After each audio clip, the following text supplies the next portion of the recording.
अगर मुझे पता होता आप आ रहे हैं तो मैंने केक बेक किया होता। अगर मुझे पता होता वो बीमार है तो मैं उससे मिलने ज़रूर जाता। इस टाइप के सेंटेंसेस गाइज हम कब कहते हैं? जब हमें पास्ट की कोई चीज़ कहनी होती है जो नहीं हुई होती है, जो हम कल्पना करके कहते हैं कि अगर ऐसे हुआ रहता तो ये होता था। इसे ही कंडीशनल सेंटेंसेस भी कहते हैं या इफ क्लॉज भी इसे कहते हैं। ये सेंटेंसेस हम हाइपोथेटिकल सिचुएशन को बताने के लिए करते हैं। अब हाइपोथेटिकल सिचुएशन क्या हुई? इमेजिन की हुई अतीत की बात या पास्ट की बात जो हम इमेजिन करके कह रहे हैं, जो हम हमारे कल्पना में कह रहे हैं। तो देखते हैं इसको ट्रांसलेट करना कैसे है। इसमें हमारे पास दो सेंटेंसेस दिखाई देंगे। एक तो इफ क्लॉज वाला ये फर्स्ट सेंटेंस और उसका जो ये परिणाम है ये सेकेंड सेंटेंस। तो सबसे पहले देखते हैं फर्स्ट सेंटेंस को किस तरह से ट्रांसलेट करना है। तो फर्स्ट सेंटेंस को ट्रांसलेट करते वक्त गाइस सबसे पहले हमें लेना है if plus subject plus had plus V3 plus object. तो हम पहले हाफ सेंटेंस को ट्रांसलेट करते हैं, मतलब एक सेंटेंस को ट्रांसलेट करते हैं और फिर हम सीखेंगे सेकेंड सेंटेंस को। तो सबसे पहले हम देख रहे हैं स्ट्रक्चर, उसके बाद हम करेंगे इस सेंटेंस को ट्रांसलेट और बहुत सारे सेंटेंसेस को हम ट्रांसलेशन करना सीखेंगे। यहां पर देखिए, अगर मुझे पता होता तो यहां पर मेरा आ गया if I had known. If I had known. अब गाइज यहां पर आप आ रहे हैं, ये एक क्लॉज है, ये कुछ एक वर्ड्स को एक साथ लिया गया एक ग्रुप है, ये हमारा ऑब्जेक्ट है। क्या पता होता मुझे? अगर हम इस पता होता को क्वेश्चन पूछते हैं क्या पता होता है, तो आप आ रहे हैं ये पता होता है। तो आप आ रहे हैं यहां पर ऑब्जेक्ट है, तो इसे ट्रांसलेट करके मुझे ऑब्जेक्ट की जगह लिखना होगा जो एग्जैक्टली ये होगा। तो इफ आई हैड नोन, आप आ रहे हैं, you were coming. You were coming. अब गाइस यहां पर एक बात आपको ध्यान रखनी है कि आ रहे हैं हमें ये पास्ट टेंस दिखाई दे रहा है, प्रेजेंट टेंस दिखाई दे रहा है, सॉरी, लेकिन हम बात तो पास्ट टेंस वाली कर रहे हैं, इसलिए मैंने यहां पर वर लिया है। और कंडीशनल सेंटेंस के रूल के अकॉर्डिंग आपको यहां वर ही लेना होगा, क्योंकि यह सेंटेंस पास्ट के बारे में कहा गया है कि मुझे पता होता तब तो मैं केक बनाती ना, मुझे पता ही नहीं था, मतलब वो चीज हुई नहीं, इसलिए मैंने यहां पर वर लिया है। तो आपको यहां कंफ्यूज होना नहीं है, अगर है भी दिखाई देता है तो आपको वर लेना है। If I had known you were coming, this is the first sentence. Let's learn second sentence. अब सेकेंड सेंटेंस को देखते हैं हम ट्रांसलेट किस तरह से करना है। तो मैंने केक बेक किया होता, तो यहां पर हमें लेना है subject plus would have, would plus have plus V3 plus object.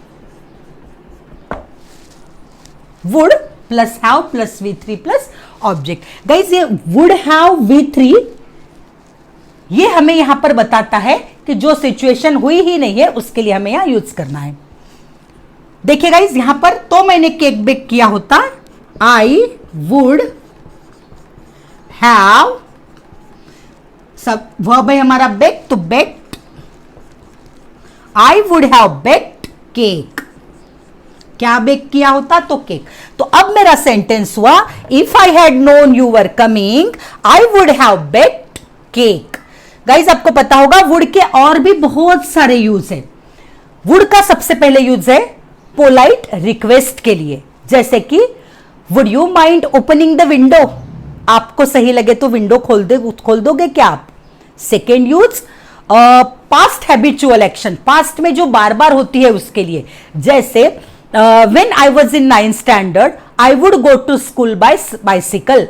जब मैं 9th स्टैंडर्ड में था या थी, मैं बाइसिकल से स्कूल जाया करती थी। बाइसिकल से मतलब जाया करती थी, मतलब बार बार वो एक्शन हुआ करती थी। थर्ड यूज इसका जब हम पास्ट की बात करते हैं तब, जैसे he said he would come with me, उसने कहा कि वो मेरे साथ आएगा। आएगा मतलब उसने पास्ट में कहा था, जो फ्यूचर वाली बात थी।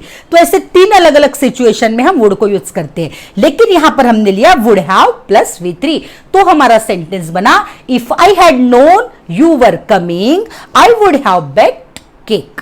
अगर मुझे पता होता वो बीमार है तो मैं उससे मिलने जरूर जाता।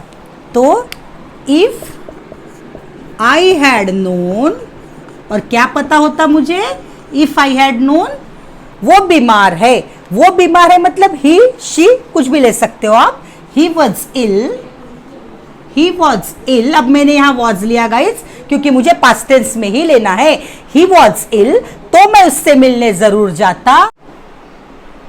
नेक्स्ट, अगर मेरे पास उसका पता होता तो मैं सीधा उससे मिलने जाता, मतलब मेरे पास पता ही नहीं है इसलिए मैं उससे मिलने नहीं जा पाया। तो इसे ट्रांसलेट करते हैं, if I had his address I would have gone straight, सीधा गया होता, I would have gone straight to meet him. Next, अगर वो मेरी दोस्त होती तो मैंने उससे मेरा रूम शेयर किया होता, मतलब if she had been my friend. Guys यहां पर मैंने हैड बीन क्यों लिया, जैसा मेरा स्ट्रक्चर है if plus subject plus had plus V3, तो यहां पर बीन मेरा V3 हुआ, बी का V3 बिन, बी मतलब होना, तो फ्रेंड होती इसलिए मैंने बिन लिया। If she had been my friend I would have shared my room, I would have shared my room with her. कुछ और सेंटेंसेस, अगर तुमने मुझे बताया होता वो मुझे याद करता है तो मैंने उसे फोन किया होता। अब वो मुझे याद करता है, आपको समझ गया होगा, ये यहां पर हमारा ऑब्जेक्ट है, वो क्लॉज ही पूरा हमारा ऑब्जेक्ट है। अगर तुमने मुझे बताया होता, if you had told me, if you had told me, वो मुझे याद करता है, he missed me,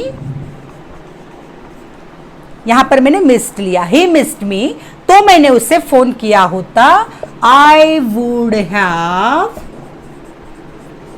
called him up, मैंने उसे कॉल किया होता। गाइस इस तरह से हम अभी देख रहे हैं इफ क्लॉज वाले सेंटेंसेस। इससे पहले कि हम ये लास्ट वाला हमारा नेगेटिव सेंटेंस देखें, आपसे मैं रिक्वेस्ट करना चाहूंगी कि मेरे चैनल को प्लीज सब्सक्राइब कर दीजिए अगर आपको ये वीडियो अच्छी लग रही हो तो, और अगर आपके कोई फ्रेंड्स है जिन्हें इनकी गरज है उनके साथ इसे शेयर भी कीजिए। नेगेटिव सेंटेंस को देखते हैं, अगर हमने कोविड-19 के नियमों का पालन नहीं किया होता, मुझे यहां पर नॉट लगाना होगा फर्स्ट सेंटेंस में, if we had not followed, if we had not followed the rule of COVID-19, if we had not followed the rule of COVID-19, तो हम उसे नहीं हरा सकते थे, we would not have, अब यहां भी मुझे not लगाना पड़ेगा, we would not have defeated it, हरा नहीं सकते थे हम, defeated it।